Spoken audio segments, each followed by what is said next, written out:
দ্বিধান্বিত ছিলাম যে আমার জানাটা ভুলও হতে পারে, কারণ আমি তো আলেম নই। যখন আলেমের জবান থেকে শুনলাম তো আমার পক্ষে এটা সাপোর্ট হয়ে গেল, আমি নিশ্চিত হয়ে গেলাম যে না, আমার জানাটা ঠিক আছে। দ্বিতীয় নম্বর উপকার হলো যে আমি জানতাম কিন্তু দলিল সহ জানতাম না। কথাটা জানতাম এটা হালাল বা হারাম বা ফরজ বা ওয়াজিব বা সুন্নাত বা এটা করণীয় বা বর্জনীয়, কিন্তু কোরআন ও হাদিসের দলিলটা আমি জানতাম না। আজকে দলিল সহ জানলাম, লাভ হলো না ক্ষতি হলো? আর 3 নম্বর উপকার হলো যে হতে পারে যে আমি আগে থেকে জানতাম কিন্তু মানতাম না।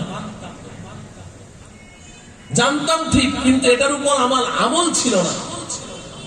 আজকে যখন উলামায়ে কেরামের জবান থেকে ওই কথাটি আবার জানলাম, জানা কথাটি আবার জানলাম, তো আমার নফস আমাকে ধিক্কার দিবে, ভৎসনা করবে। কিরে, তুমি তো এই কথা আগে থেকেই জানতে, কিন্তু তুমি তো মানতে না। আজকে যেহেতু মাহফিলে চলে এসেছো, তোমার মূল্যবান সময় ব্যয় করে এখানে হক্কানি রব্বানি উলামায়ে কেরামের সামনে বসেই গেছো, আবার উলামায়ে কেরামের জবান থেকে তোমার জানা কথাটাই আবার বের হচ্ছে, তাহলে তুমি ধরে নাও আল্লাহ পাক তোমার জন্য এই কথাটা তার জবান থেকে বের করেছেন। অতএব আজকে প্রতিজ্ঞা করে নাও যে আজকে থেকে মানা শুরু করবে। তাহলে জানা কথা শোনার দ্বারা কয় প্রকারের ফায়দা হলো? প্রথম প্রকারের কথার মধ্যে 3 প্রকারের উপকার। যে কথা আমার জানা ছিল আগে থেকে, এই জানা কথাই যখন শুনলাম, এই শোনার মধ্যে কয় প্রকারের ফায়দা পেলাম? 3 প্রকারের ফায়দা পেলাম। আজকে থেকে নতুন দমে একটা প্রতিজ্ঞা, উদ্যম এবং নতুন ভাবে একটা ওয়াদা নিয়ে, একটা জজবা নিয়ে মাহফিল থেকে আমি ছুটছি যে এতদিন জানতাম মানতাম না, আজকে থেকে মানা শুরু করে দেব। কত ফায়দা! আর দ্বিতীয় প্রকারের কথা, যেগুলো আগে থেকে জানতাম না, আজকে এসে নতুন করে জানলাম, এটার মধ্যে তো শুধু ফায়দা আর ফায়দা, উপকার আর উপকার। আমার এলেমের মধ্যে প্রবৃদ্ধি ঘটলো, এলেম আরো বেড়ে গেল, নতুন কথা জানতে পারলাম, এটার উপকার তো বলাই বাহুল্য। আর তৃতীয় প্রকারের যেগুলো কথা বললাম, যে আগে থেকে জানতাম কিন্তু ভুল জানতাম, আজকে এসে উলামায়ে কেরামের জবান থেকে শুনে দেখলাম যে আমার জানাটা ভুল ছিল। তাহলে ভুল জানাটা যে শুধরালাম, এর দ্বারা আমি ক্ষতিগ্রস্ত হলাম না লাভবান হলাম? লাভবান হলাম। মুহতারাম ভাই ও বন্ধুগণ, তাহলে এই মাহফিলে বলেন এই 3 প্রকারের বাইরে আর কোনো কথা আছে? আমি তো দেখি এর বাইরে আর কোনো কথা নেই। কোরআন হাদিসের কথা এই 3 প্রকার, তো সব কথাই তো আমাদের জন্য শুধু উপকার আর উপকার। একজন মুমিন মুসলমানের জন্য শুধু মুমিন মুসলমান নয়, একজন গায়রে মুমিন, গায়রে মুসলিম, অমুসলিম, কাফের, মুশরিক, বেঈমান, সেও যদি এই মাহফিলে বসে তারও উপকার হতে পারে। সে আজকের এই বয়ান শুনে সে তার জীবনের পথ পরিবর্তন করে ফেললো, তার জীবনে একটা ইনকিলাব এসে গেল, সে আজকে নতুন করে ইসলাম কবুল করে ফেলতে পারে। তো এই মাহফিল গুলো তো আমাদের জন্য, উম্মতে মুসলিমা, উম্মতে গায়রে মুসলিমা তথা মানব জাতির জন্য এটা শুধু উপকার আর উপকার, এখানে ক্ষতির কিচ্ছুই নাই। বলেন ঠিক না বেঠিক? এমন একটি উপকারী মাহফিল যা মুসলিম উম্মার জন্য শুধু ফায়দা আর ফায়দা, ক্ষতির কোনো কিচ্ছু নেই, এবং এই উপকারের কোনো সীমা পরিসীমা নেই। এত ফায়দা, কারণ আমরা কর্মব্যস্ত মানুষ। আওয়াজটা এরকম প্রতিধ্বনিত হচ্ছে কেন? এটা কি গজল চলতেছে না? আমরা কর্মব্যস্ত মানুষ, কর্মব্যস্ততার কারণে উলামায়ে কেরামের কাছে যেতে পারি না, মাদ্রাসায় পড়তে পারি না, নিয়মিত মাদ্রাসায় যেতে পারি না। প্রয়োজন তো ছিল প্রতিদিন নিয়মিত 1 ঘন্টা 2 ঘন্টা সময় এই কোরআন শিক্ষা, হাদিস শিক্ষা, দ্বীন শিক্ষার জন্য তাদের কাছে যাওয়া, কিন্তু আমরা যেতে পারছি না। এমন মানুষের জন্য এই মাহফিল গুলো কত উপকার। কিন্তু ভাই, দুঃখজনক হলেও সত্য, এমন উপকারী একটা মাহফিল যার মধ্যে আমাদের ক্ষতির কিছুই নেই, শুধু ফায়দা আর ফায়দা, এমন একটি উপকারী মাহফিল, এই মাহফিলটি যখন 92% শতকরা মুসলমানের দেশে এমন একটা মাহফিল যখন আয়োজন করা হয়, এলাকায় কিছু মানুষ দিনদার যুবকেরা উদ্যম নিয়ে, সাহস নিয়ে, জজবা নিয়ে এমন একটা মাহফিলের আয়োজন করে, যেই দায়িত্বটা পুরা এলাকাবাসীর ছিল। সবাই মিলে এমন একটা মাহফিলের আয়োজন করা উচিত ছিল। সেখানে আমাদের কিছু ছেলেরা, অনেক জায়গায় তো স্কুল কলেজ ইউনিভার্সিটির ছাত্ররা, যারা একসময় যাত্রা গান করত, একসময় সার্কাস করত, একসময় বিভিন্ন ধরনের গান বাদ্য, ব্যান্ড সঙ্গীত, কনসার্টের আয়োজন করত, এই যুবকেরা উদ্যম নিয়ে যখন কোরআনের মাহফিল করতে চায়, তাফসীরের মাহফিল করতে চায়, তো ওই সময় দেখা যায় এলাকার কিছু মানুষের শরীরের মধ্যে আগুন ধরে যায়। এই মানুষগুলো এই মাহফিলগুলো সহ্য করতে পারে না। অথচ ওরা মুসলিম পরিবারের সন্তান, নাম আব্দুর রহমান, আব্দুল করিম, আব্দুল গফুর, মুসলমান নাম ধারণ করে আছে, মুসলমান পরিবারের সন্তান। কিন্তু যখনই ওয়াজ মাহফিলের কথা শুনে যে এই এলাকায় তাফসীর মাহফিল হবে, ওয়াজ মাহফিল হবে, তো ওদের মাথা খারাপ হয়ে যায়, ঘুম হারাম হয়ে যায়, খাবার পেটে যায় না। ওরা তাদের সর্বশক্তি প্রয়োগ করে কি করে মাহফিলটাকে বন্ধ করে দেয়া যায়, কি করে মাহফিল বন্ধ করা যায়, এই চেষ্টায় রত থাকে। যত ধরনের চেষ্টা প্রচেষ্টা প্রয়োজন, সব চেষ্টা ব্যয় করবে মাহফিল কিভাবে বন্ধ করা যায়, মাহফিল কিভাবে বন্ধ করা যায়, কোনোভাবেই যেন এখানে মাহফিল না হয়।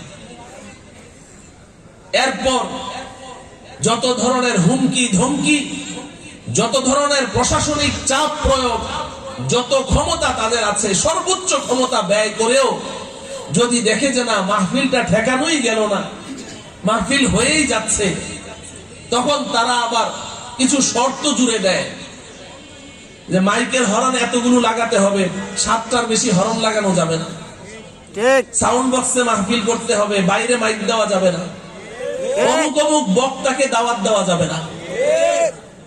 কেন? ওই বক্তারা কি সন্ত্রাসী, দুর্নীতিবাদ, চাঁদাবাদ, চোর, বাটপার, নাকি দেশের কোন সম্পদ চুরি করেছে, হলমার্কের টাকা চুরি করেছে, পদ্মা সেতুর টাকা চুরি করেছে, রাষ্ট্রীয় সম্পদ চুরি করেছে? তো তাহলে এদের নাম লিস্টেড হয়ে গেল, এরা আসতে পারবে না। কারণ কি? এরা কোরআন হাদিসের বাইরে কথা বলে না। কি কারণে? এইভাবে শর্ত জুড়ে দেওয়া হয় যে এই মাহফিলে এদেরকে দাওয়াত দেওয়া যাবে। এই যে মানুষগুলো যারা এই মাহফিলকে সহ্য করতে পারে না, যারা এই মাহফিলগুলোকে বন্ধ করার অপচেষ্টায় লিপ্ত থাকে, এই মানুষগুলোকে আমাদের চেনার প্রয়োজন আছে না নাই? এই মানুষগুলো চেনা দরকার। কারণ এই মানুষগুলোকে চিনতে পারলেই না আমরা এদের থেকে নিজেদের ঈমানকে হেফাজত করতে পারবো। আমি এদেরকে চিনি, যার কারণে আমি আপনাদের সামনে এদের কথা পরিচয় এই ছোট্ট করে পেশ করতে চাই, এজন্য যে এদের জন্য বেশি বেশি করে দোয়া করবেন, আল্লাহ যেন এদেরকে হেদায়েত নসিব করে।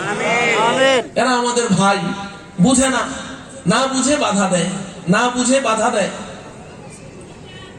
অথচ নিজেদেরকে মুসলমান দাবি করে, আবার আল্লাহকে বলে যে আল্লাহকে বিশ্বাস করে, আখিরাতকে বিশ্বাস করে, পরকালকে বিশ্বাস করে, অথচ কাজ করে আবু জাহাল, আবু লাহাবদের মতো।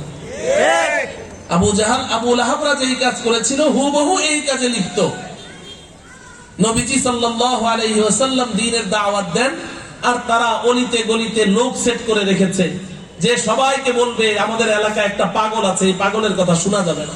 নাউজুবিল্লাহ বলে, নাউজুবিল্লাহ, পাগলের কথা শোনা যাবে না। হজের মৌসুমে যখন বহির্দেশ থেকে লোকজন হজ করতে আসতো, আপনারা জানেন এই মুশরিকরা, কাফেররা, বিধর্মীরা, ইহুদি খ্রিস্টানরা সবাই হজ করত।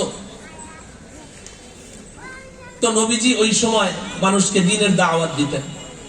আবু জাহেল, আবু লাহাব, উতবা, সাইবার দলেরা এরা এরকম অলিতে গলিতে লোক সেট করে রাখতো, আর সবাইকে বলতো এখানে মুহাম্মদ নামের এক পাগল আছে। নাউজুবিল্লাহ বলে, এই পাগলের কথা শুনো না, শুনলে কিন্তু বাপ দাদার ধর্ম ছেড়ে দিতে হবে। তখন কিন্তু বাপ দাদা ছেড়ে ভাই ভাই ঝগড়া লাগবে, বাবার সাথে ঝগড়া লাগবে, পরিবার থেকে বিচ্ছিন্ন হয়ে যাবে। এর কথার মধ্যে জাদু আছে, একবার বলে জাদুকর, একবার বলে পাগল, ইত্যাদি ইত্যাদি, এগুলো বলে বলে মানুষকে বাধা দিত। তো এই আবু জাহেল, আবু লাহাবরা যেই কাজ করত, বর্তমান সময়ে এই কাজে লিপ্ত এমন কিছু মানুষ আছে না নাই? আছে। এরাও যেই মানুষগুলো হকের দাওয়াত দেয়, বলিষ্ঠ ভাবে, নির্ভীক ভাবে সত্যকে সত্য বলে, মিথ্যাকে মিথ্যা বলে, ঈমানকে ঈমান বলে, কুফরকে কুফর বলে, শিরিককে শিরিক বলে, অকপটে নির্বিঘ্নে নির্ভয়ে হক কথাগুলো যারা বলে, এদেরকে এখন এরা বলে এরা নাকি পাগল। এই যে মানুষগুলো বলছে, এই মানুষগুলো তো আবু জাহাল আবু লাহাবের ভূমিকায় অবতীর্ণ হচ্ছে, অথচ আবার বলে যে 60, 70, 80 রাকাত নফল নামাজও পড়ে। তো তুমি কাজ করছো আবু জাহালের, কাজ করছো আবু লাহাবের, সেই দায়িত্ব নিয়ে তুমি বসে গেছো। মনে হয় যেন আবু জাহালের বংশধর, মনে হয় যেন তার প্রেতাত্মা, তার দায়িত্ব তুমি পালন করছো। আবার এদিক দিয়ে বলো যে আমি হজও করি, আবার নফল নামাজও করি। আবু জাহাল হজ করেছে না? আবু জাহাল হজ করেছে। ঈমান কি জিনিস বুঝেন ভাই, ঈমান কি জিনিস। শেখুল হাদিস আল্লামা জাকারিয়া রাহমাতুল্লাহি আলাইহি নাম শুনেছেন? এটা তো টঙ্গী ইজতেমার ময়দানের একেবারেই প্রতিবেশী এলাকা। এখানে তো দাওয়াত ও তাবলীগের অনেক সাথী আছেন। ফাজাইলে আমাল কিতাব পড়েন না? ফাজাইলে আমালের যিনি লেখক, আমার দাদা উস্তাদ এবং দাদা পীর শেখুল হাদিস আল্লামা জাকারিয়া রাহমাতুল্লাহি আলাইহি, উনি লিখেছেন যে আবু জাহাল আবু লাহাবরা প্রতি বছর নিয়মিত হজ করত। শুধু উনি লিখেছেন তাই নয়, শাইখুত তাফসীর আল্লামা ইদ্রিস কান্দলভী রাহমাতুল্লাহি আলাইহি উনিও লিখেছেন। এরা প্রতি বছর হজ করত। খালি হজ নয়, বরং হাজী সাহেবরা হজে গিয়ে যে তালবিয়া পড়ে না, লাব্বাইক আল্লাহুম্মা লাব্বাইক, লাব্বাইক লা শারীকা লাকা লাব্বাইক, ইন্নাল হামদা ওয়ান নি'মাতা লাকা ওয়াল মুলক লা শারীকা লাক। শুনেন না এটা? আল্লাহ রাব্বুল আলামিন আজকের এই মাহফিলে যারা উপস্থিত আছেন, বুড়ো হোক, জওয়ান হোক, ধনী হোক, গরিব হোক, আল্লাহ রাব্বুল আলামিন প্রত্যেককেই বাইতুল্লাহর চারদিকে ঘুরে ঘুরে এই তালবিয়া পড়ার তৌফিক দান করেন। আমিন। আবু জাহালরাও এই তালবিয়াটাও পড়ত, অথচ এই তালবিয়ার অর্থ কি? লাব্বাইক আল্লাহুম্মা লাব্বাইক, হে আল্লাহ আমি উপস্থিত, হে আল্লাহ আমি উপস্থিত। লাব্বাইক লা শারীকা লাকা লাব্বাইক, আমি উপস্থিত, আপনার কোনো শরীক নেই। ইন্নাল হামদা ওয়ান নি'মাতা লাকা ওয়াল মুলক, নিশ্চয় সমস্ত প্রশংসা, সমস্ত নিয়ামত এবং সমস্ত রাজত্বের একচ্ছত্র অধিপতি আপনি। লা শারীকা লাক, আপনার কোনো শরীক নাই। এই যে আমরা তালবিয়াটা পড়ি না হাজী সাহেবরা, এই আবু জাহাল আবু লাহাবরা এরাও এই তালবিয়া পড়ত। কি অবাক কাণ্ড! এরাও এটা পড়তো, লা শারীকা লাক, এরাও বলতো আপনার কোনো শরীক নেই। তো তাইলে এরা কাফের মুশরিক বেঈমান কেন? তো শেখ জাকারিয়া রহমতুল্লাহ আলাইহি লিখেছেন যে আমরা তো লা শারীকা লাক বলে আমরা চুপ হয়ে যাই, আর কোনো কথা নাই। এটাই আমাদের চূড়ান্ত কথা, লা শারীকা লাক, এটাই চূড়ান্ত কথা। কিন্তু আবু জাহাল আবু লাহাবরা লা শারীকা লাক বলার পরে আরেকটু এক্সটেনশন করতো, আরেকটু বাড়াতো। ওই অতিরিক্ত কথাটুকুই এদেরকে শেষ করে দিয়েছে। আমরা তো লা শারীকা লাক বলে চুপ, যে আল্লাহ এটা আমার চূড়ান্ত কথা, এটা আমার চূড়ান্ত বিশ্বাস, আপনার কোনো সমকক্ষ নেই, কোনো শরীক নেই। আর আবু জাহালরা লা শারীকা লাক এই কথা বলে এরপরে বলতো ইল্লা শারীকান হুয়া লাকা তামলিকুহু ওয়া মা মালাক, এতটুকু কথা বাড়াইতো। ইল্লা শারীকান হুয়া লাকা তামলিকুহু ওয়া মা মালাক, ও আল্লাহ লা শারীকা লাক, আপনার কোনো শরীক নেই, তবে, ইল্লা মানে তবে, এই তবেই তাদেরকে শেষ করে দিল। আল্লাহর সাথে কোনো শরীক নেই, এই ব্যাপারে কি কোনো কম্প্রোমাইজ করা যাবে? কোনো আপোষ করা যাবে? কিন্তু তারা আল্লাহর সাথে একটু আপোষ করত। লা শারীকা লাক, আল্লাহ আপনার কোনো শরীক নেই, ইল্লা, তবে, তবে কি? ইল্লা শারীকান হুয়া লাকা তামলিকুহু ওয়া মা মালাক, তবে আল্লাহ কিছু শরীক তোমাকে মেনে নিতেই হবে। আচ্ছা, আমি জিজ্ঞাসা করি, কিছু শরীক আল্লাহ মেনে নাও, আল্লাহর সাথে বোঝাপড়া করে। ইল্লা শারীকান হুয়া লাকা তামলিকুহু ওয়া মা মালাক, সেই শরীকগুলো কি? এই কাবা ঘরের ভেতরে 360 খানা মূর্তি। এই কাবা ঘরের ভেতরে যে 360 খানা মূর্তি আছে, ভাই মূর্তি শব্দ উচ্চারণ করা নিষেধ, আমি কিন্তু এই মূর্তির কথা বলছি না, কাবা ঘরের মূর্তির কথা বলছি। এখানে আবার ওটা নিষেধ আছে, ওটা বলবো না আমি। কাবা ঘরের ভিতরের কথা বলছি। ওই 360 খানার ব্যাপারে তারা, ঠিক আছে মূর্তি শব্দ বললাম না, ওই 360 বললে বুঝে নিয়া, এই 360 এর ব্যাপারে তারা আল্লাহর সাথে কম্প্রোমাইজ করে। ইল্লা শারীকান হুয়া লাকা তামলিকুহু ওয়া মা মালাক।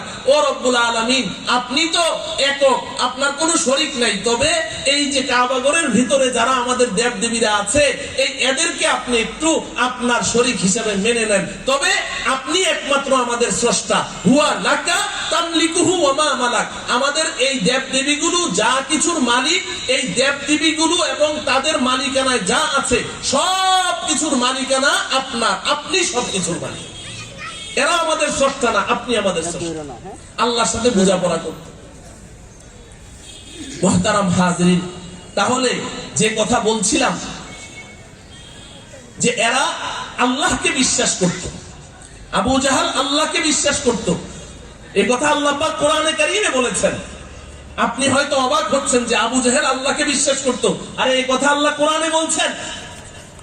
আল্লাহ পাক বলেন, ওয়ালা ইন সাআলতাহুম মান খালাকাস সামাওয়াতি ওয়াল আরদা ওয়া সাখখারাশ শামসা ওয়াল কমারা লায়াকুলুন্নাল্লাহ।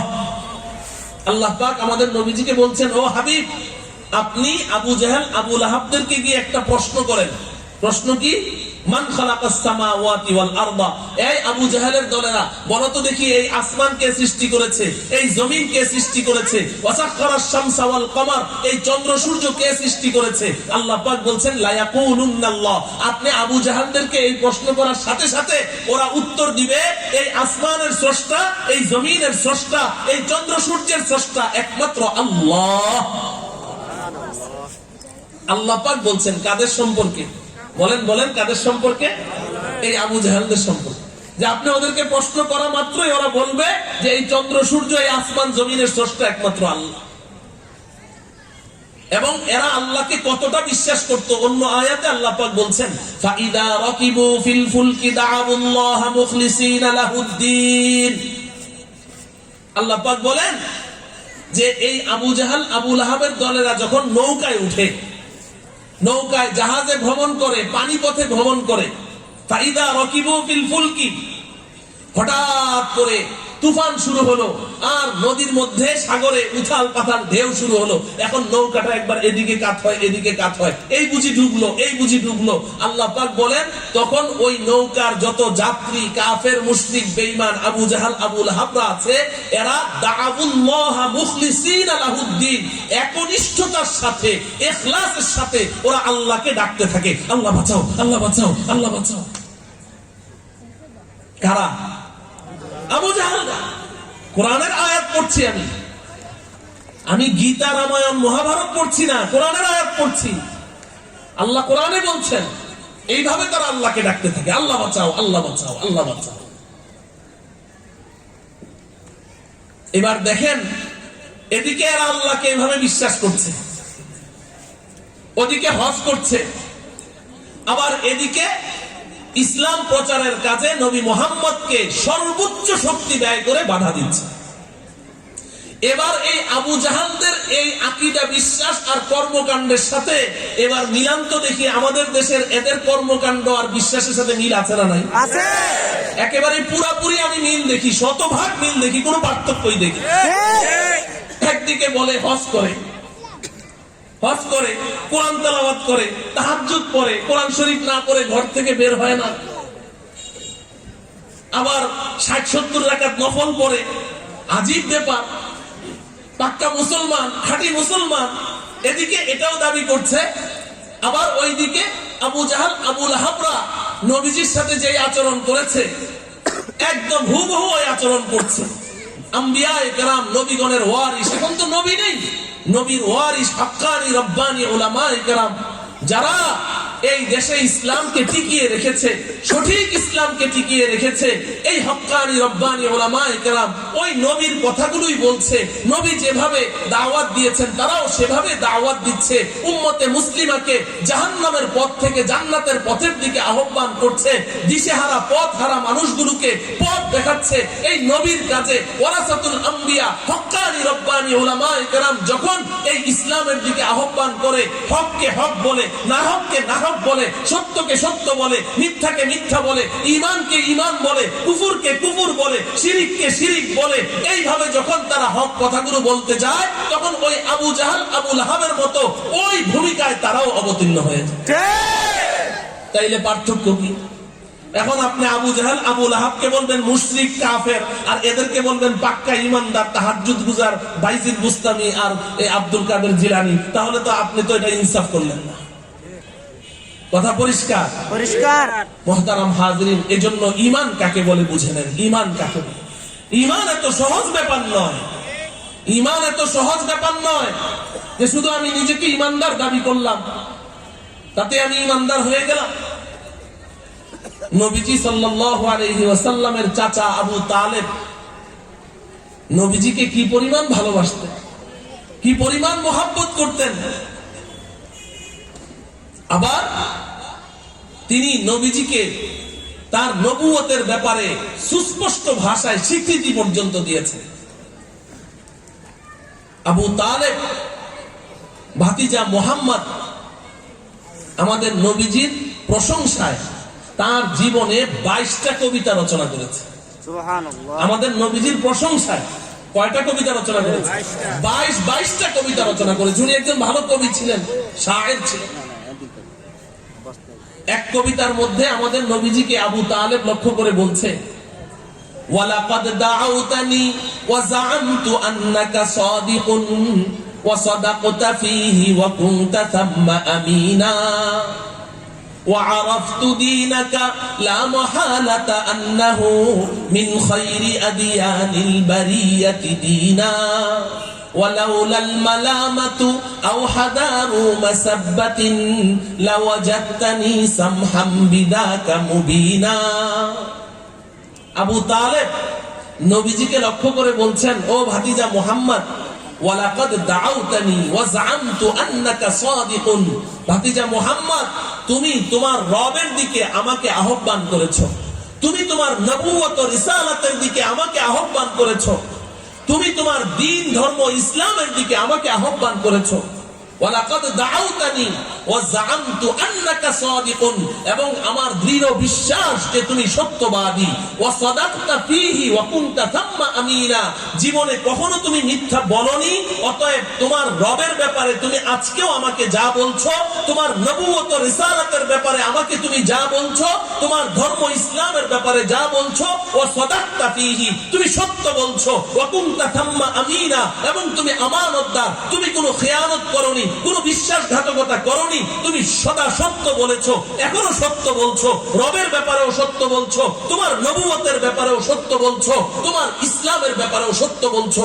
আমি আবু তালেব সব বিশ্বাস করে নিলাম। আবু তালেব বলছে কিরে ভাই, আর বাকি রইল কি ঈমানের? ঈমানের আর বাকি রইল কি? আবু তালেব বলছে, তুমি সত্য কথা বলছো তোমার রবের ব্যাপারে, তোমার নবুয়ত রিসালাতের ব্যাপারে সত্য বলছো। শুধু তাই নয়, দ্বিতীয় লাইন, কবিতার দ্বিতীয় লাইনে বলছে, ওয়া আরাফতু দীনাকা লা মাহালাতা আন্নাহু মিন খায়রি আদিয়ানিল বারিয়াতি দীনা। ও ভাতিজা, আমি খুব ভালোভাবে বুঝে গেছি, ওয়া আরাফতু দীনাকা লা মাহালাতা আন্নাহু, যে তোমার ধর্ম দ্বীন এটা সম্পর্কে আমি ভালোভাবে বুঝতে পেরেছি। মিন খায়রি আদিয়ানিল বারিয়াতি দীনা, পৃথিবীতে যত ধর্ম আছে সমস্ত ধর্মের মধ্যে তোমার ধর্ম ইসলাম হচ্ছে সর্বশ্রেষ্ঠ ধর্ম। এই কথাগুলো কে বলছে বলেন? আবু তালেব বলছে। আবু তালেব, কিরে ভাই, এত কিছু বলার পরেও আপনারা আবু তালেবকে কি ঈমানদার বলছেন না বেঈমান বলছেন? বেঈমান। আজীব ব্যাপার। অথচ সে সব কিছু স্বীকৃতি দিল। কেন বেঈমান? কি কারণে বেঈমান মনে করছি? পুরা উম্মতে মুসলিমা আমরা জানি সে কাফের, মুশরিক, কুফরের উপরেই তার মৃত্যু হয়েছে, সে চির জাহান্নামী। কারণ কি? অথচ সে তো আল্লাহ পাকের রুবুবিয়্যাতের স্বীকৃতি দিল, নবীজির নবুয়তের স্বীকৃতি দিল এবং ইসলাম সর্বশ্রেষ্ঠ ধর্ম এটারও স্বীকৃতি দিল। এরপরেও কেন আমরা তাকে বেঈমান বলছি? এই কবিতার 3 নাম্বার লাইনটার কারণে। 2টা লাইন আপনাদেরকে শোনালাম, অনুবাদ করলাম, 3 নাম্বার লাইনের অনুবাদ শুনেন। এত কিছু স্বীকৃতি দেওয়ার পরে এবার আবু তালেব বলছে, ওয়ালাউলাল মালামাতু আও হাদারু মাসাব্বাতিন লাওয়াজাদতানি সামহাম বিদাকা মুবিনা। ও ভাতিজা মুহাম্মদ, তোমার খোদা, একমাত্র খোদা, একমাত্র রব আল্লাহ, এটা আমি স্বীকার করলাম। তুমি সত্য নবী স্বীকার করলাম। তোমার ধর্ম ইসলাম সর্বশ্রেষ্ঠ ধর্ম এটাও স্বীকার করলাম।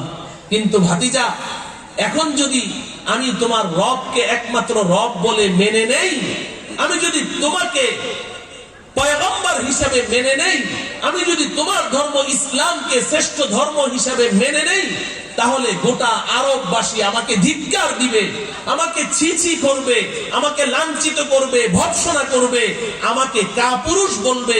ছি ছি আবু তালেব, তোমার মতো এমন একজন হেভি ওয়েট লিডার, তোমার মতো এমন একজন জাদ্রেল নেতা, তুমি কি করে তোমার ভাতিজার কথায় ভয় পেয়ে গেছো, বাপদাদার ধর্ম ছেড়ে ভাতিজার ধর্ম কবুল করে নিয়েছো, মেনে নিয়েছো?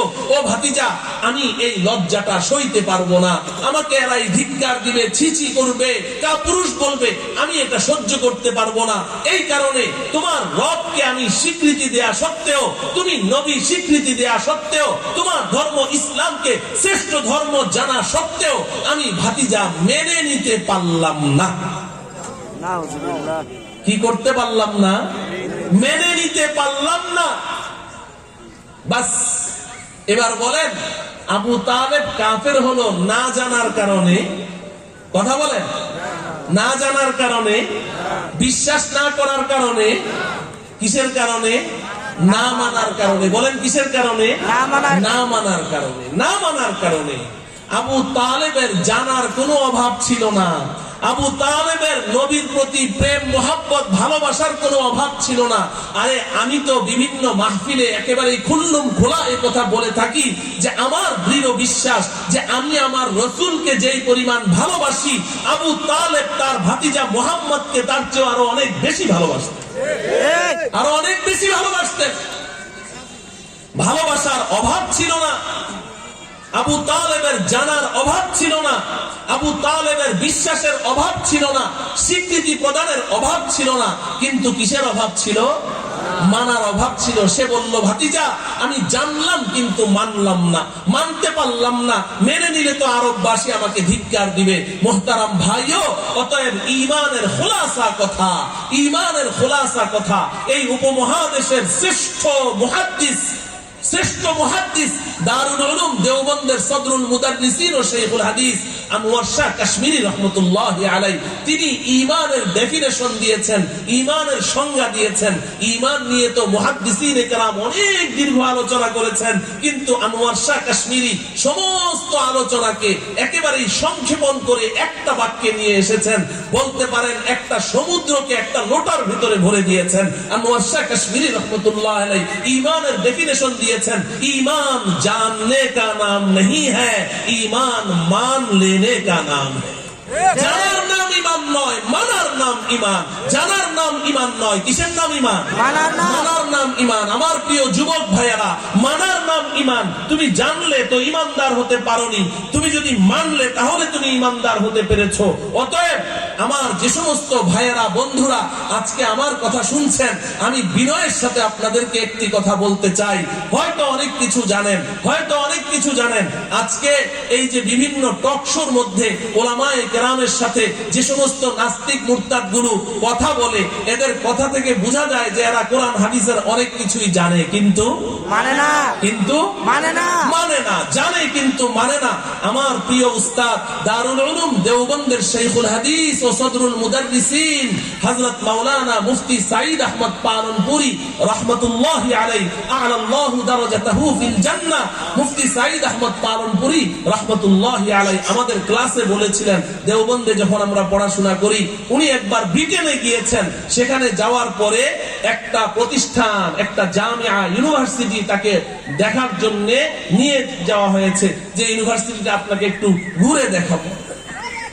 ইউনিভার্সিটি ঘুরলেন, সেখানে গিয়ে দেখলেন বিশাল বড় লাইব্রেরি। লাইব্রেরির মধ্যে শুধু কোরআন, তাফসীর, হাদিস এবং বিভিন্ন ইসলামী তারিখের কিতাব, আদবের কিতাব ভরা, শুধু ইসলামী বই, প্রচুর বই, হাজার হাজার কিতাব ভরা। লাইব্রেরি দেখেও তিনি যেমন মুগ্ধ হলেন, তার চেয়েও বেশি মুগ্ধ হলেন ওখানকার ছাত্রদের পড়াশোনার মনোযোগ দেখে। ছাত্রগুলো কোরআন নিয়ে, হাদিস নিয়ে, বড় বড় কোরআনের তাফসীর আর হাদিসের কিতাব নিয়ে নিয়ে বসে আছে, গভীর মনোযোগ সহকারে কোরআন হাদিস নিয়ে গবেষণা করছে। হযরত দেখে খুব খুশি হলেন। বের হওয়ার পরে হযরতকে জিজ্ঞাসা করা হলো, হযরত কেসা পায়া? হযরত বললেন যে আমার দিল তো ঠান্ডা হয়ে গেছে। এত সুন্দর এই ব্রিটেনের মতো জায়গায়, এখানে তারা এত মনোযোগ সহকারে কোরআন হাদিস নিয়ে গবেষণা করে, আমি তো বড় মুগ্ধ হয়ে গেছি। তখন ওই লোকগুলো বলল যে হযরত আপনি মুগ্ধ হয়েছেন ঠিক, কিন্তু দুঃখজনক হলেও সত্য, এই ভার্সিটির সমস্ত উস্তাদ ছাত্র যাদেরকে দেখলেন কোরআন হাদিস নিয়ে গবেষণা করছে, এরা সব খ্রিস্টান। এরা সব কি? খ্রিস্টান। খ্রিস্টান, খ্রিস্টান, খ্রিস্টান। এবার বলেন, ওরা কোরআন হাদিস কম জানে? হ্যাঁ, না। আমাদের এই কওমি মাদ্রাসাগুলোতে দাওরায়ে হাদিসের পরে আমরা তাখাসসুস পড়াই, বিভিন্ন সাবজেক্টের উপরে পিএইচডি কোর্স করাই। পিএইচডি কোর্স ইসলামী ইতিহাসের উপরে, আর তারিখুল ইসলামী, ইসলামিক লর উপরে, পিএইচডি অফ ইসলামিক ল, হাদিসের উপরে, তাফসীরের উপরে, আরবি সাহিত্যের উপরে, বিভিন্ন সাবজেক্টের উপরে পিএইচডি কোর্স করানো হয়। ওই পিএইচডির ছাত্ররা, তারা একটা কিতাব খুব বেশি ঘাটাঘাটি করতে হয়, বিশেষ করে যারা উলুমুল হাদিসের তাখাসসুস করে, তারা ওই কিতাবটা খুব বেশি ঘাটাঘাটি করে। আল মু'জামুল মুফাহরাস লি আলফাজিল হাদিস, কয়েক হাজার পৃষ্ঠা ব্যাপী বিশাল কিতাব, কয়েক ভলিউমে, আল মু'জামুল মুফাহরাস লি আলফাজিল হাদিস।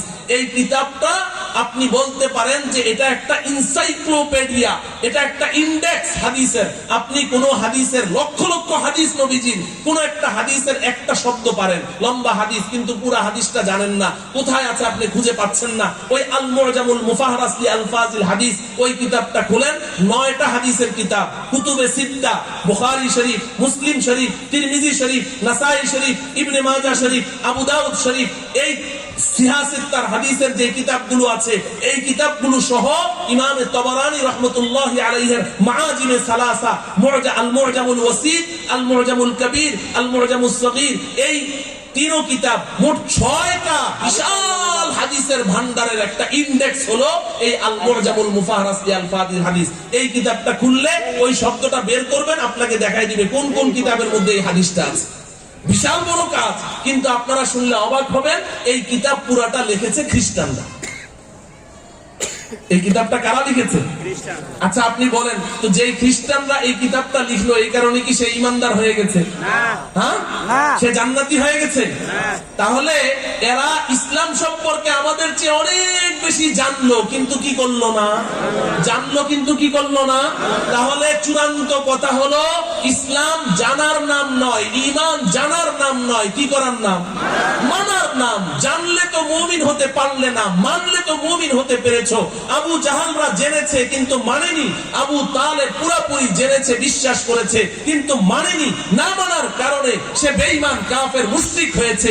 অতএব আজকে যারা ইসলাম ইসলাম মুখে মুখে উচ্চারণ করছো, ঈমান ঈমান মুখে মুখে স্লোগান দিচ্ছ, কিন্তু ইসলামের মানামানির তো কোনো প্রশ্নই নেই, বরং এই জাতীয় তাফসীরুল কোরআন মাহফিলের, এই ঈমানদারদের এই মাহফিলকে বাধা দেওয়ার কাজে অবতীর্ণ আছো। তোমরা জেনে নাও, তোমরা কিন্তু এখনো আবু জাহাল, আবু লাহাবদের কাতারে রয়ে গেছো, তোমরা কিন্তু ঈমানদারদের কাতারে আসনি। যদি প্রকৃতই ঈমানদার হতে চাও, তাহলে তওবা করে নতুন করে মুসলমান হয়ে ঈমানদারদের কাতারে শামিল হয়ে যাও। এটাই হচ্ছে চূড়ান্ত কথা।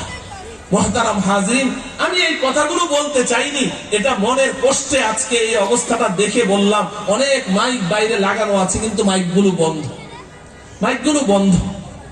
এই দুঃখের কারণে কথাগুলো বললাম, কিন্তু আমি যে আয়াত ও হাদিস তেলাওয়াত করেছি, ওই আয়াত ও হাদিসের সাথে আমার কথার সাথে কোনো যোগাযোগ নেই।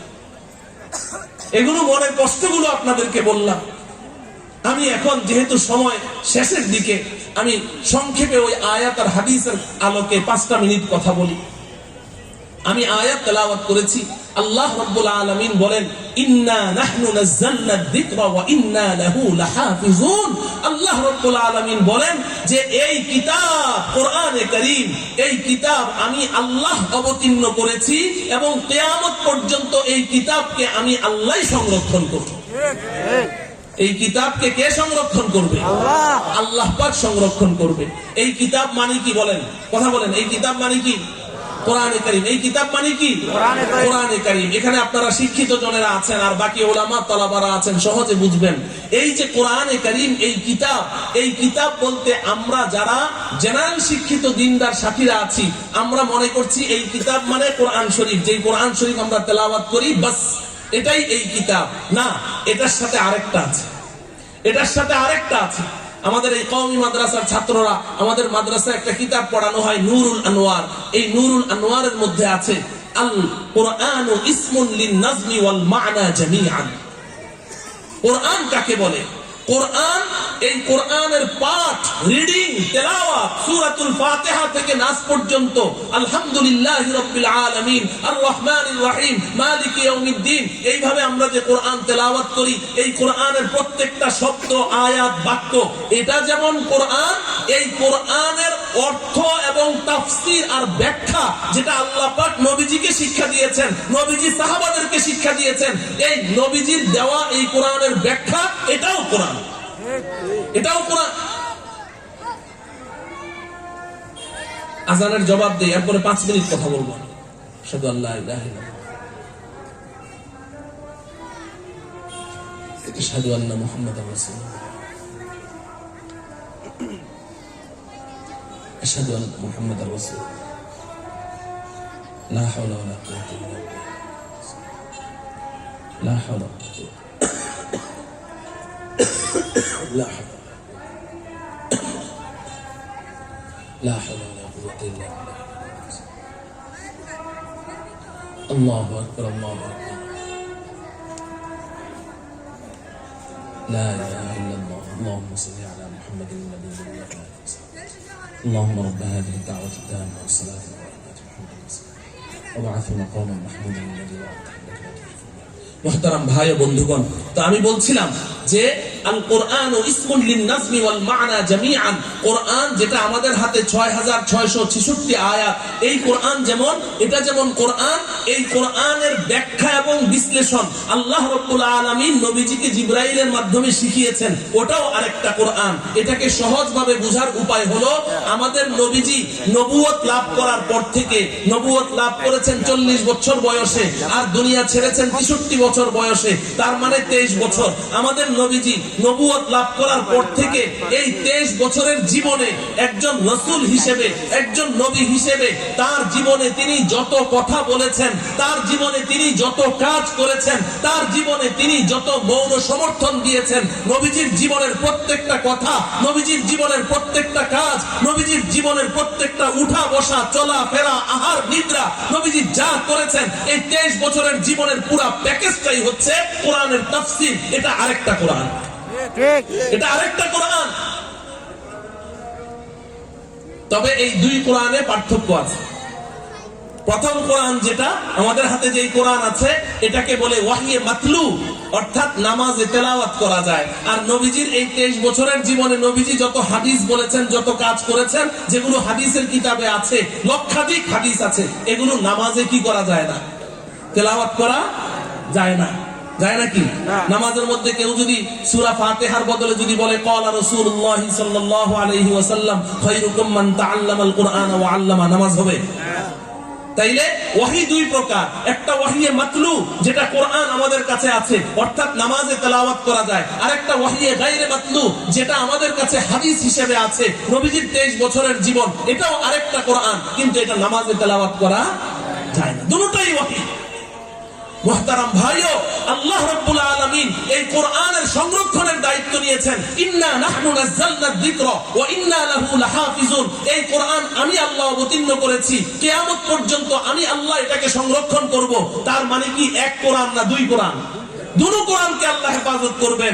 একটা তো হলো এই কোরআন সূরা ফাতিহা থেকে বিসমিল্লাহর বা থেকে সূরা নাসের সিন পর্যন্ত, আজ পর্যন্ত এই পৃথিবীতে অনেক কুলাঙ্গার এসেছে যারা এই কোরআনকে জ্বালিয়ে দিয়েছে, পুড়িয়ে দিয়েছে। পুরা সমস্ত কোরআন, লক্ষ লক্ষ কোরআনের কপি একত্র করে জ্বালিয়ে দিয়েছে, কিন্তু কোরআনের একটা আয়াত তো দূরের কথা, একটা শব্দ তো দূরের কথা, একটা অক্ষর তো দূরের কথা, একটা নুক্তারও কোনো পরিবর্তন করতে পারে নাই। ঠিক তদ্রূপ এই যে আরেকটা কোরআনের কথা বললাম, নবীজির 23 বছরের জীবন, এই জীবনে নবীজি যত কথা বলেছেন, যত কাজ করেছেন, লক্ষাধিক হাদিস আকারে, সহিহ হাদিস আকারে আমাদের হাতে আছে। এটাও আরেকটা কোরআন, এটাও আল্লাহ পাক সংরক্ষণের দায়িত্ব নিয়েছেন। এজন্য আম্মা জান হযরতে আয়েশাকে জিজ্ঞাসা করা হলো, আম্মা জান কাইফা কানা খুলুকু রাসূলিল্লাহি সাল্লাল্লাহু আলাইহি ওয়াসাল্লাম, নবীজির চরিত্র কেমন ছিল? হযরতে আয়েশা বললেন, আমা তাকরাউল কোরআন, তুমি কি কোরআন পড়ো না? বলে হ্যাঁ পড়ি। কানা খুলুকুহু আল কোরআন। আম্মা জান হযরতে আয়েশা বলেন, কোরআনে যা আছে নবীজির চরিত্রে তাই আছে। সুবহানাল্লাহ। তার মানে নবীজির চরিত্র আলাদা আরেকটা কোরআন। কারি তৈয়ব সাহেব রাহমাতুল্লাহি আলাইহি দারুল উলুম দেওবন্দের অর্ধ শতাব্দী কাল মুহতামিম, উনি বলেন, লোক समझते हैं कि कुरान एक है, मैं कहता हूं कि कुरान दो है। মানুষ মনে করে কোরআন একটি, আমি বলি কোরআন দুইটি। একটি হলো কোরআন যেটা আমরা তেলাওয়াত করি, আরেকটি হচ্ছে নবীজির 23 বছরের জিন্দেগি, এটা আরেকটা কোরআন। এই দুটোটাকে আল্লাহ পাক সংরক্ষণের দায়িত্ব নিয়েছেন। কোরআনের 6666 আয়াত, এটা আল্লাহ পাক সংরক্ষণ করেছেন কিছু পবিত্র সিনায়। আল্লাহ পাক কিছু মানুষকে বাছাই করেছেন, নবী রাসূলকে যেভাবে বাছাই করেছেন, কিছু মানুষ নবী রাসূলকে বাছাই করার পরে উম্মতের মধ্য থেকে কিছু মানুষকে বাছাই করেছেন। আল্লাহ পাক বলেন, সুম্মা আওরাসনাল কিতাবাল্লাযীনা ইসতাফাইনা মিন ইবাদিনা, আমি আমার বান্দাদের মধ্য থেকে নবীদেরকে বাছাই করার পরে, সুম্মা আওরাসনাল কিতাবাল্লাযীনা ইসতাফাইনা মিন ইবাদিনা, আমার বান্দাদের মধ্য থেকে কিছু পবিত্র আত্মা, পবিত্র চরিত্রের মালিক, কিছু ভালো মানুষদেরকে আমি আল্লাহ বাছাই করেছি। বাছাই করে আমি আমার কিতাবের ইলম তাদেরকে দান করেছি। মুহতারাম ভাইও, এই কোরআনের 6666 আয়াত যেই পবিত্র সিনাগুলোর মধ্যে আল্লাহ সংরক্ষণ করেছেন, এদেরকে বলা হয় হাফেজে কোরআন। আর এই কোরআনের তাফসীর ব্যাখ্যা, ওই যে আরেকটি কোরআন বললাম, নবীজির 23 বছরের জিন্দেগি, 23 বছরে নবীজি কি বলেছেন, 23 বছরে নবীজি কি করেছেন, কি করতে বলেছেন, কি করতে নিষেধ করেছেন, নবীজির এই 23 বছরের পুরো প্যাকেজটা আল্লাহ পাক কতগুলো পবিত্র সিনার মধ্যে সংরক্ষণ করেছেন, এদেরকে বলা হয় আলেম, উলামা, হক্কানি, রব্বানি উলামায়ে কেরাম। উলামায়ে কেরামের সিনায় কোরআনের তাফসীরকে সংরক্ষণ করেছেন, ওই কোরআন ওয়াহিয়ে গায়রে মাতলুকে সংরক্ষণ করেছেন। আর হাফেজে কোরআনদের সিনায় ওয়াহিয়ে মাতলুকে সংরক্ষণ করেছেন। এই হাফেজে কোরআন এবং উলামায়ে কেরামের সমন্বয়ে আল্লাহ রাব্বুল আলামিন কিয়ামত পর্যন্ত এই কোরআনকে হেফাজত করবেন। এই জন্য যুগে যুগে যেমন কোরআনকে ধ্বংস করে দেওয়ার জন্য অনেক কুলাঙ্গার এসেছে, ঠিক যুগে যুগে কোরআনের অর্থ এবং তাফসীরকে বিকৃত করে উম্মতকে গুমরাহ করার জন্য অনেক কুলাঙ্গার দুনিয়াতে এসেছে, এখনো আছে। কিন্তু এরা এই হক্কানি উলামায়ে কেরামের কারণে কোরআনের অর্থকে কোনো বিকৃত করতে পারছে না। এই জন্যই তো এখন লিস্টেড হয়ে গেছে মামুনুল হক। মামুনুল হক যে সঠিক তাফসীরটা বলে, আর কিছু দালাল আছে, মুনাফিক আছে, এই মুনাফিক গুলো সরকারকে বুঝায়, কয় না এইটা আর এইটা, এটা আর এইটা এক না, এটা আর এটা ভিন্ন জিনিস। মামুনুল হক কয় এক জিনিস, এজন্য সে নিষিদ্ধ ঘোষণা হয়ে গেছে। বুঝেন নাই? এই এজন্য হক্কানি রব্বানি উলামায়ে কেরাম, তাদের দায়িত্ব নবীজি বলেছেন, ইয়াহমিলু হাদাল ইলমা মিন কুল্লি খলাফিন উদুলু ইয়ানফুনা আনহু তাহরিফাল গালিন ওয়া ইনতিহালাল মুবতিলিন ওয়া তা'ওয়িলাল জাহিলিন। আমার উম্মতের প্রত্যেক পরবর্তী প্রজন্ম তাদের পূর্ববর্তী প্রজন্মের কাছ থেকে এই ইলমটা অর্জন করবে, এই উভয় কোরআনের ইলমকে অর্জন করবে। আর যারা এই কোরআনের ইলম, এই তাফসীর ও হাদিসের ইলম অর্জন করবে, আমি রাসূল বলছি তাদের তিনটা দায়িত্ব। ইয়ানফুনা আনহু তাহরিফাল গালিন, কিছু কিছু আপনার সীমা লঙ্ঘনকারী, এই শরীয়তে ইসলাম নিয়ে সীমা লঙ্ঘন করবে, দ্বীনকে বিকৃত করবে। ওয়া ইনতিহালাল মুবতিলিন, কিছু বাতিল পন্থীরা ইসলাম সম্পর্কে মিথ্যাচার ছড়াবে, মিথ্যা কথা বলবে। ওয়া তা'ওয়িলাল জাহিলিন, আর কিছু মূর্খ ও অর্বাচীনরা তারা কোরআনের অপব্যাখ্যা করবে। এই উম্মতের যারা কোরআন ও হাদিস হাদিসের ইলম অর্জন করবে, হক্কানি উলামায়ে কেরাম হবে, আমি রাসূল বলছি তাদের দায়িত্ব হলো এই সমস্ত সীমা লঙ্ঘনকারীদের, কোরআন বিকৃতি এবং বাতিলপন্থীদের মিথ্যাচার এবং ওই জাহেল মূর্খ অর্বাচীনদের এই অপব্যাখ্যার হাত থেকে এই দ্বীনকে হেফাজত করবে, উম্মতে মুসলিমাকে হেফাজত করবে এবং উম্মতে মুসলিমার সামনে সঠিক দ্বীনটাকে প্রচার করবে। তো উলামায়ে কেরাম তো এই কাজই করছেন। তাদের অপরাধটা কি?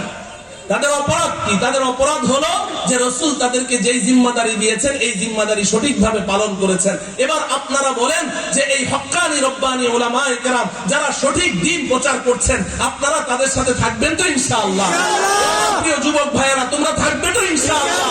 তুমি আওয়ামী লীগ করো, যুবলীগ করো, ছাত্রলীগ করো, ছাত্রদল করো, বিএনপি করো, জাতীয় পার্টি করো, তোমার যা খুশি তুমি তাই করো, যদি তোমার এই রাজনৈতিক পদমর্যাদা ক্ষুণ্ণ হয়ে যাবে, রাজনৈতিক পজিশন ঠিক থাকবে না, এই ভয় যদি তুমি করো, অন্তত পক্ষে তুমি তোমার জবানটাকে বন্ধ রাখো, মুখটাকে বন্ধ রাখো, সাথে স্লোগান দিতে না পারো, সাথে আমাদের সাথে রাজপথে আসতে না পারো, অন্তত পক্ষে জবানটা বন্ধ রাখো, তাও পিঠ বাঁচবে।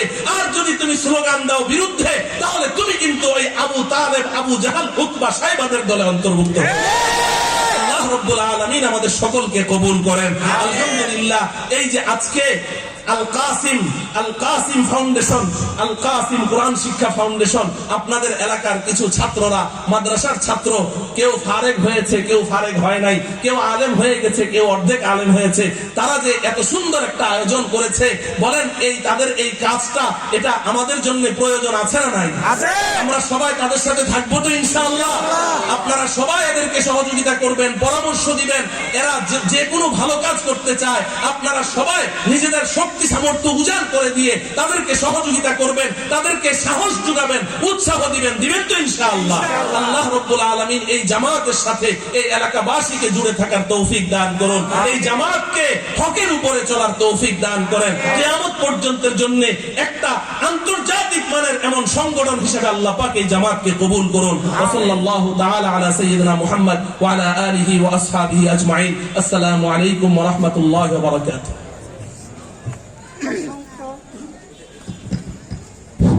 অসংখ্য অসংখ্য ধন্যবাদ শ্রদ্ধেয় আলোচককে জ্ঞান গর্ব আলোচনা পেশ করার জন্য। হুজুরের আলোচনা শুনে একটি হাদিস আমার অন্তরে এসেছে, যে হাদিসটা আমি আপনাদের সামনে পেশ করছি। আজকে যদি আমাদের সামনে সামান্য ধন সম্পদ অফার করা হয়, তাহলে বিনা দ্বিধায় সেটাকে আমরা নিয়ে নিব, কিন্তু আমাদের রাসূল মুহাম্মদ সাল্লাল্লাহু আলাইহি ওয়াসাল্লামকে রাসূল সাল্লাল্লাহু আলাইহি ওয়াসাল্লামের চাচার মাধ্যমে অফার করা হয়েছিল। আরবের নেতারা আপনাকে নেতা বানাতে চায়, আপনি কি নেতা হতে চান? আপনি কি নারী চান, বাড়ি চান, ধন সম্পদ চান? সবকিছুতে তারা প্রস্তুত আছে, শুধু আপনি আপনার দিনের দাওয়াত দেওয়া থেকে বিরত থাকুন। উত্তরে রাসূল সাল্লাল্লাহু আলাইহি ওয়াসাল্লাম বলেছিলেন, ইয়া আম্মি লা উদিয়াতিশ শামসু ফি ইয়ামিনি ওয়াল কমারু ফি ইয়াসারি মা তারাকতু হাদাল আমরু হাত্তা ইযহিরাহু আল্লাহু আহলাকাতুনা, কামা ক্বালা আলাইহিস সালাতু ওয়াস সালাম। রাসূল সাল্লাল্লাহু আলাইহি ওয়াসাল্লাম বলেছিলেন, আরবের লোকেরা যদি আমার ডান হাতে চন্দ্র, বাম হাতে সূর্য অর্পণ করে দিয়ে বলে তুমি তোমার দিন থেকে পিছিয়ে হাঁটো, তারপরে আমি সামান্য আমার দিন থেকে পিছিয়ে হটবো না। বলে সুবহানাল্লাহ, সুবহানাল্লাহ। আমরা সেই নবীর উম্মত, কিন্তু প্রিয় উপস্থিতি, 8টার সময় আমাদের এশার নামাজ অনুষ্ঠিত হবে। আমাদের